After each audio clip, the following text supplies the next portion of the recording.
Hi guys, my name is Kenny and welcome back to my YouTube channel. If you are new here, of course, don't forget to click the subscribe and bell button para ma-notify ka kapag meron akong bagong videos. Also, make sure to follow me on all my social media accounts.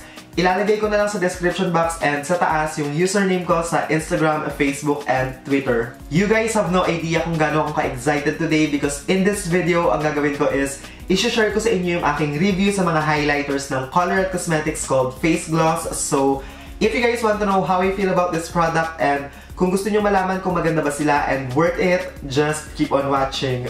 Basic information about the product, 3 shades yung available and pwede nyo pagpilian. 7 grams yung laman niya, made in the Philippines, paraben-free, and ang presyo nito is $7.99. But for the whole month of April, according sa website nila, yung introductory price is 699 pesos. I'm not gonna lie, medyo na-shock ako nung nalaman ko na 799 yung presyo niya, but mamaya na natin yun guys pag-uusapan sa dulo ng video. Ito yung itsura ng packaging ng COLOURETTE Cosmetics Face Gloss Highlighter and I actually like the box kasi it looks very minimalist, malinis tignan, and mukhang sosyal. Sa front part nakalagay of course yung pangalan ng product which is Face Gloss.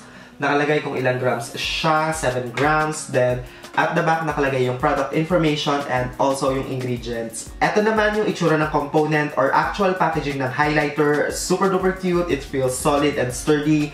Feeling ko matibay siya, tapos sobrang gusto ko din yung salamin dito kasi malinaw siya. Hindi siya kagaya ng ibang packaging or ibang mga products na parang distorted or parang fake yung salamin. With this one, talagang totoong salamin siya. So, kapag ginamit nyo siya, plakado and malinaw na malinaw.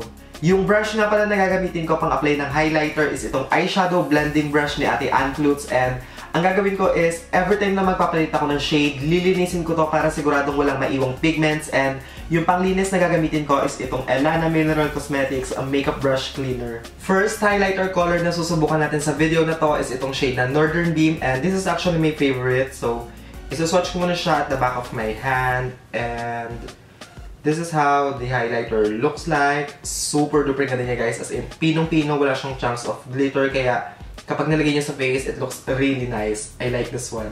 I'm dipping the brush na dito sa highlighter and sobrang powder rin itong mga highlighter na to guys. Kaya be very careful kapag dinidip nyo yung brush nyo. Make sure na light-handed lang kayo sa pag-tap. That way, hindi masayang yung product and instead of tapping off the excess palabas, itap nyo na lang siya ulit pabalik dito sa may pan kasi super duper sayang guys. Ang mahal nitong highlighter. I don't know guys if you can see but yung nakikita nyo yung dark dito sa pan is actually yung excess powder na tinap off ko kasi ayoko talaga siyang sayangin guys. Ang mahal-mahal kasi. Anyway guys, i-apply ko na tong highlighter sa highest points ng face ko.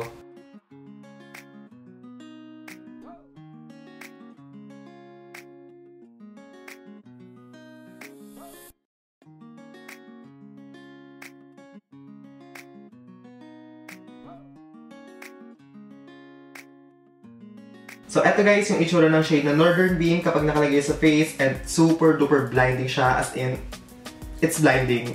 Kung kayo yung klase ng tao na mahilig sa mga highlighter na talagang blinding, I'm very sure na magugustuhan nyo itong shade na Northern Beam kasi super duper intense ng pigmentation niya and maganda siya hindi lang sa personal but also sa picture. So, for me, pasadong-pasado to kaya eto talaga yung pinaka-favorite kong color sa lahat ng highlighters ngayon ng COLOURETTE Cosmetics kasi, di ba pasabog? Next highlighter color na susubukan natin is itong shade na Dream Quartz and eto yung itsura niya guys. Tapos kapag sinwatch siya sa likod ng kamay, this is how it looks like. Para may pagka-copper or bronzy yung color niya. Super duper pretty guys. Kaya kung mura na kayo, feeling ko bagay na bagay sa inyo to. Ayan yung itsura niya. Medyo dark siya but I can make this work, I'm very sure. Super pretty na kulay na to guys. So dinip ko na yung brush ko sa highlighter and again, tap off the excess pabalik kasi sayang siya.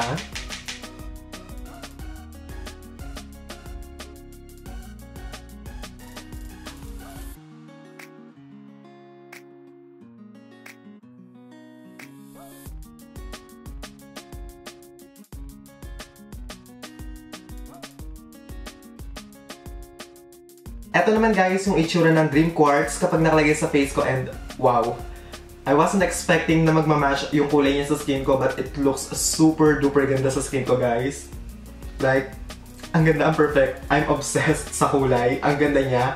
Akala ko sobrang dark niya for my skin tone but as you can see, it looks perfect. Spot on yung kulay niya. Feeling ko mas favorite ko na to kaysa dun sa naunang kulay na sinubukan ko kasi ang perfect ng kulay niya sa skin ko. As in, parang second skin. It looks super duper good. I mean, na-shock ako guys kasi pag tinignan niyo sa pan, parang ang dark niya but ang perfect na kulay niya. I'm in love. Tapos parang napansin ko na kahit kapalan ko siya ng kapalan, hindi siya yung nagmumukhang, alam niyo yun, may line or something. Super duper ganda ng pagka-blend niya sa skin, kahit i-layer ng i-layer. I'm so sorry guys, pero hindi ako makaget over. Super duper ganda ng kulay niya, para siyang glass skin kapag nakalagay sa face. Ang perfect. Love ko na to. Feeling ko ito yung magiging go-to highlighter ko kasi kahit hindi ka naka-full makeup, kahit sobrang minimal na makeup lang, ang ganda ng itsura niya. Tingnan nyo, hindi ako matapos kalalagay kasi ang perfect. Hindi ako makaget over talaga guys. Super duper perfect nito. I'm in love talaga. Yung last and final color ng highlighter na susubukan natin sa video na to is itong shade na Purple Haze, and according sa COLOURETTE Cosmetics, this one is inspired sa 2018 Pantone Color of the Year, which is ultraviolet, and this is how it looks like kapag kasinwatch sa likod ng kamay. Super duper unique ng kulay niya. I really like. Ilagay na natin siya sa highest points ng face, and again, powdery din siya kagaya ng iba, so ingat-ingat kapag ginamit niyo siya kasi sayang ang produkto. By the way guys, sabi nga pala ni Miss Nina, who is the CEO and founder of COLOURETTE Cosmetics, sa tatlong highlighters daw, ito yung pinaka-sheer or hindi ganun ka-intense yung pigmentation. I'm not sure kung bakit. Siguro dahil para maging wearable siya kasi pagka sobrang intense na baka hindi na siya ganun ka-wearable. Hula ko lang yon, I'm not sure, so huwag yung sisihan pagka mali yung sinabi ko. Eto guys, yung itsura ni Miss Purple Haze kapag nakalagay sa highest points ng face, and in all fairness naman guys, even though purple yung color niya, sobrang wearable pa din kasi yung pagka-purple niya is not yung super duper intense na purple. It's very muted, so maganda pa rin siyang gamitin guys. It's super duper cute and unique. Feeling ko sobrang ganda nitong highlighter na to kapag ka naka full coverage makeup kayo, as in yung plakadong base, yung flawless na flawless kasi maganda yung effect niya sa skin. Tapos kung mahilig kayong gumawa ng mga creative looks pang Instagram, super kakabog to guys kasi kakaiba siya, and kapag sa mga photos, feeling ko ang ganda ng effect niya. Actually, you know what guys? This highlighter reminds me so much of Anastasia Moonchild Glow Kit. So for me, pasadong-pasado to. Okay guys, so ayun na lahat ng highlighters ng COLOURETTE Cosmetics, and overall for me, okay lahat ng shades. Pagdating sa formula ng highlighter, sobrang gustong-gusto ko kasi it's very creamy, it's finely milled. Hindi siya yung kagaya ng ibang highlighter na kapag sinwatch nyo ng finger, mararamdaman yung dry and gritty, yung parang may mga chunks of glitter. With this one, sa COLOURETTE Cosmetics Face Gloss, walang ganong feeling guys. Super duper smooth na texture niya, as in, plakado yung texture. Pagdating sa color selection, sobrang okay din niya for me. Pasado siya kasi lahat ng shades ng highlighters na to guys, nakita ko na siyang gamitin sa iba't ibang skin complexion. So, masasabi ko na universal talaga yung mga kulay. So, okay na okay for me. Pagdating naman sa longevity and staying power nitong highlighter, masasabi ko na long-lasting siya kasi minsan suot ko siya for about 5 to 6 hours, and kung ano yung itsura niya nung in-apply ko, at the end of the day, ganun pa rin yung itsura niya. So, long-lasting. The only downside about this product is that powdery siya, so you have to be careful talaga kapag ginagamit nyo. Dapat light-handed lang, and again, paulit-ulit para sigurado talaga guys.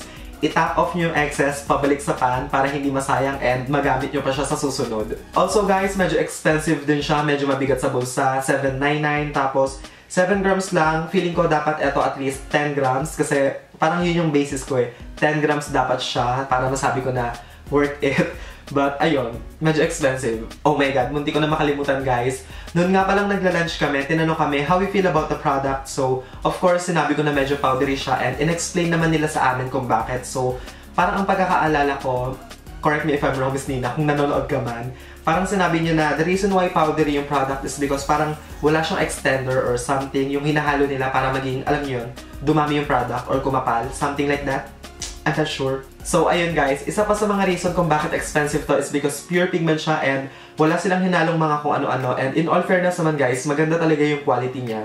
Again guys, overall for me, sobrang na-enjoy ko tong face gloss highlighters ng COLOURETTE Cosmetics, and kung tatanungin niyo ako kung ano yung mga favorite kong shades, for me, pinaka nagustuhan ko is yung shade na Northern Beam, and also itong shade na Dream Quartz na super duper ganda guys. For me, ito yung number 1 talaga. That is it for today's video guys. I hope na nag-enjoy kayo, and of course, if you did, don't forget to give this video a thumbs up.